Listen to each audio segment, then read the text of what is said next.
اور کوئی شخص اس کے خلاف بولے تو وہ مطعون ہے، وہ اس کے اوپر تانے دیے جاتے ہیں، اس کو برا سمجھا جاتا ہے، بلکہ قانون کی گرفت میں آ جاتا ہے۔ کہتے ہیں انسان کا بنیادی حق ہے وہ اپنے آپ کو مرد سمجھے یا عورت سمجھے۔ یہ ٹرانسجینڈر کا جو معاملہ پیدا ہوا ہے وہ یہ ہے، اور اب تو اتنی قسمیں آ گئی ہیں، یعنی مرد عورت دو قسمیں تھی نا، اللہ نے دو بنائی تھی، اب وہ کہتے ہیں جی ایک تیسری بھی ہے اور ایک چوتھی بھی ہے، ایک پانچویں بھی ہے، ایک چھٹی بھی ہے، ایک ساتویں بھی ہے، 9 قسمیں بنا دی ہیں ہم نے اب انسان کی۔ تو وہ عجیب غریب، یعنی آدمی پڑھ کے حیران ہوتا ہے۔ آپ نے سنا ہوگا کہ اب انسان کو کتا بننے کی اجازت ہے، کتا بنے جی اس کا حق ہے، وہ اگر وہ اپنے انسان بننا پسند نہیں کرتا کتا بن جائے، باقاعدہ اس کے لیے آپریشن ہو رہے ہیں، اور وہ کتا بن کر وہی کتے کی جیسی خصلتیں اختیار کرتا ہے۔ یہ سب کیا ہو رہا ہے؟ یہ کہ عقل جو تھی جس کام کے لیے اللہ نے وضع کی تھی اور جہاں تک اس کی حد تھی اس کو آگے نکال دیا گیا۔ آگے کہے پر نکالا گیا؟ خواہشات۔ اب خواہشات جو ہیں وہ تو لامتناہی ہیں، ان کے اوپر کوئی روک نہیں، ان پر کوئی بند نہیں۔ تو کل یہ خواہش پیدا ہوئی تھی کہ بھئی زنا کو جائز کرنا چاہیے، بعد میں یہ خواہش پیدا ہو گئی کہ مرد مرد آپس میں لطف اندوز ہوں تو اس میں بھی کوئی مذاکرہ نہیں ہے۔ پھر یہ بھی آ گئی کہ بھئی جب ہو سکتے ہیں تو شادی کیوں نہ ہو ان دونوں کے درمیان، وہ شادی بھی ہونی شروع ہو گئی، اور یہ خواہشات نے انسان کو کہاں سے کہاں پہنچا دیا۔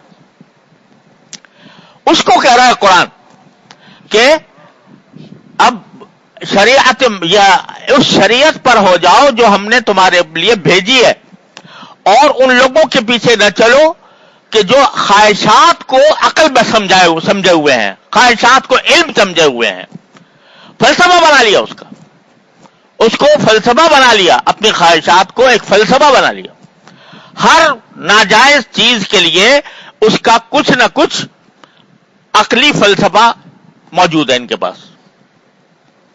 اب آپ اور ہم تو یہاں بیٹھ کر بڑی ہو سکتا ہے لعنت بھیجیں اس بات کے اوپر کہ بھئی مرد مرد سے شادی کرے، لیکن جا کے دیکھو مغرب میں ان سے جا کے بحث کرو، وہ فلسفہ بیان کریں گے، وہ کہیں گے اس کے اندر فلاں انسان کے بنیادی حقوق میں سے ہے یہ کہ وہ یہ کام کر سکے۔ بڑے فلسفے ہیں، کتابیں لکھی جا رہی ہیں، اس پر تقریریں ہو رہی ہیں، مقالے لکھے جا رہے ہیں، پھیلائے جا رہے ہیں۔ وہاں پر ہمارے خود میں انگلینڈ میں گیا تھا، تو جاتا رہتا ہوں، تو وہاں جو ہمارے مسلمان اسکول ہیں بچوں کے تعلیم کے لیے جو قائم کیے گئے ہیں، ان کے لیے ایک سب سے بڑا مسئلہ یہ بنا ہوا ہے کہ ان کے ذمے لازمی ہے سیکس کی تعلیم، اور اس سیکس کی تعلیم میں لازمی ہے کہ یہ ہومو سیکسولیٹی کو، یعنی ہم جنس پرستی کو، اس کو سمجھائیں کہ یہ کوئی بری بات نہیں ہے، بچوں کو سمجھائیں، یہ لازمی ہے۔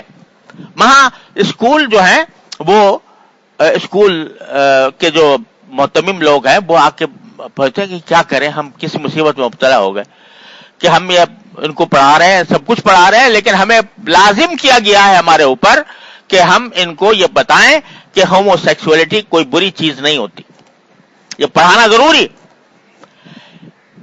ایک طرف آزادی اظہار رائے ہے اور دوسری طرف جبر ہے کہ پڑھاؤ، ہماری رائے کے مطابق پڑھاؤ، ہمارے سمجھ کے مطابق پڑھاؤ۔ مصیبت میں ہے وہاں کے اسلامی اسکول والے، مصیبت میں آ گئے۔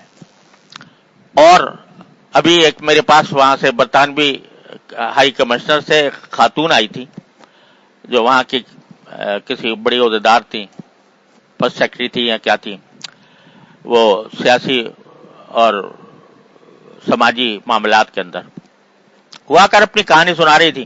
تو میں نے ان سے کہا، میں نے کہا ایک طرف آپ لوگ کہتے ہیں کہ ہر ایک کو اپنے دین پر عمل کرنے کا حق حاصل ہے اور ہر ایک کو اپنی رائے کے مطابق عمل کرنے کا حق حاصل ہے، آزادی اظہار رائے کا آپ نام لیتی ہیں، لیکن ہمارے اسکولوں کے اندر، مسلمانوں کے اسکولوں میں آپ کی طرف سے لازم کیا جا رہا ہے کہ یہ پڑھائیں. یہ کیوں؟ اگر کوئی نہیں پڑھانا چاہتا تو اس کو کیوں آپ نے پابند کرتے ہیں اس کے اوپر؟ کہنے لگا جی یہ تو انسان کے بنیادی حقوق میں شامل ہے، انسان کے بنیادی حقوق میں شامل ہے، اور جب بنیادی حقوق ہے تو ہم وہ پڑھائیں گے، پڑھانے پر مجبور بھی کریں گے. بات کہاں سے کہاں پہنچی؟ تو یہ خواہشات نفس جو ہیں، میرا دل فلاں چیز کو چاہ رہا ہے، میں اس کو اچھا سمجھ رہا ہوں، میں اس کو برا نہیں سمجھتا. یہ خواہشات جب ان کے پیچھے چل پڑتا ہے انسان، اور وہ خواہشات جو ہوتی ہیں وہ پھر عقل کا لبادہ اوڑھ لیتی ہیں، وہ خواہشات عقل کا لبادہ اوڑھ لیتی ہیں. وہ عقل جو ہے نا وہ ایک حد تک کام کرتی ہے، اس سے آگے نہیں جاتی. جہاں عقل کی پرواز دم توڑ جائے وہاں سے وحی کا آغاز ہوتا ہے، وہاں سے وحی کا آغاز ہوتا ہے. جہاں عقل کام نہیں دے رہی، غلط فیصلے کرا رہی ہے، خواہشات کو اپنا امام بنایا ہوا ہے، وہاں پر ایک ہی راستہ ہے کہ جس نے پیدا کی یہ کائنات، جس نے آسمان و زمین پیدا کیا، اے انسان جس نے تجھے پیدا کیا، تیری عقل اس نے پیدا کی، تیرے دیکھنے سننے کی صلاحیتیں اس نے پیدا کی، جو کچھ تو پڑھ رہا ہے اس کی سمجھ تجھے عطا کی. تو کہتا ہے کہ میں ہوں سب سے زیادہ جاننے والا خیر و شر کا، کہ اچھی چیز کیا ہے بری چیز کیا ہے. وہ تو اللہ کا کلام ہے، اللہ کا حکم ہے کہ جس کے ذریعے انسان کو ہدایت ملتی ہے ایسے مواقع پر کہ جہاں عقل کام نہیں دے رہی بلکہ غلط نتیجے برآمد کر رہی ہے. خواہشات نفس کو عقل بنا دیا ہے. تو اس لیے قرآن کہتا ہے کہ فتبعھا، ہم نے آپ کو ایک خاص طریقے پر رکھا ہے جس کا نام شریعت ہے، اس کے پیچھے چلیے، اور جن کے پاس علم نہیں ہے ان کی خواہشات کے پیچھے نہ چلیے. وہ اگرچہ اپنے آپ کو بڑا علم والا سمجھتے ہوں، ٹھیک ہے، بے شک تمہیں دنیا کا بہت کچھ علم ہے اور تم نے تجربات بھی بہت کیے ہیں، چاند پہ بھی پہنچ گئے، مریخ پہ پہنچ گئے، سب کچھ کر لیا. اور یہیں سے یہ بات واضح ہوتی ہے، ذرا سمجھنے کی ہے. بعض لوگ کہتے ہیں جی قرآن میں کہیں یہ ذکر نہیں ہے کہ جو ہے میزائل کیسے بنایا جائے اور چاند تک کیسے پہنچا جائے، اور مصنوعی سیارے بنانے کا کوئی طریقہ نہیں ہے، اور شریعت نے وہ کچھ اس بات کی کہیں پر بھی ہمیں تعلیم نہیں دی، کہیں پر بھی ہمیں نہیں سکھایا. ان غیر مسلموں نے اپنے علم کے ذریعے وہاں تک پہنچ گئے، ہم پیچھے رہ گئے. قرآن میں اگر یہ حکم ہوتا تو ہم اس کے پیچھے چلتے اور اس کے نتیجے میں ہم ان سے زیادہ طاقتور ہوتے. ارے خدا کے بندے، وہ جو چیزیں تھیں وہ اللہ تعالیٰ نے عقل کے اور تجربے کے دائرے میں رکھی تھی. وہ عقل اور تجربے، جتنا عقل کو استعمال کرو گے، جتنا تجربہ کرو گے، اتنا ہی اس کے اندر ترقی کرو گے. لیکن خیر اور شر کا فیصلہ، اچھائی اور برائی کا فیصلہ، یہ قرآن نے عقل کے ذمے نہیں رکھا. یہ اس کا فیصلہ صرف ایک ہی چیز ہے جو کر سکتی ہے، وہ ہے باری تعالی، جس نے کہ ساری کائنات کو پیدا کیا اور وہ وحی کے ذریعے انسان کو اس کا علم عطا فرمایا. لہذا اللہ تعالیٰ کو معلوم تھا جب یہ بندہ جتنی کوشش کرے گا، جتنی محنت کرے گا، آگے بڑھے گا. تم بھی محنت کر لو، تم آگے بڑھ جاؤ. اور یہ ایک مسلمان کا فریضہ بھی ہے کہ وہ اس معاملے میں ترقی کرے، آگے بڑھے، اپنے عقل کو، اس تجربے کو استعمال کرتے ہوئے اس کو استعمال کر، کیونکہ اللہ نے یہ عقل کے دائرے میں رکھی ہیں ساری چیزیں، عقل اور تجربے کے دائرے میں. لیکن جہاں یہ سوال آ جائے کہ کیا جائز کیا ناجائز ہے، کیا اچھا ہے کیا برا ہے، اس کا فیصلہ تو صرف شریعت کرنے والی ہے. یہ معنی ہے ثم جعلناک علی شریعۃ من امر، ہم نے اے نبی صلی اللہ علیہ وسلم آپ کو ایک دین کے خاص شریعت پر، یعنی خاص طریقے پر رکھ دیا ہے.